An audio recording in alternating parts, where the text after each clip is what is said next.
চুলোয় রান্না করলে একটা প্রবলেম হয় যে অনেক বেশি ধোয়া হয়, কিন্তু এই যে রান্নাগুলো খেতে এত বেশি মজা হয়। যারা খড়ির চুলোর খান তারাই জানেন যে খড়ির চুলোর আসলে রান্নার টেস্টটা কিরকম হয়। আর যারা খড়ির চুলোর রান্না খান না তারা এই রান্নার টেস্ট বুঝবেন না।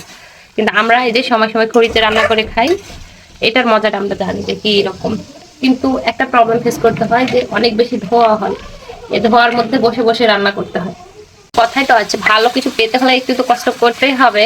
তো মজার রান্না খেতে হলে তো একটু ধোয়ার সহ্য করে রান্না করতে হবে।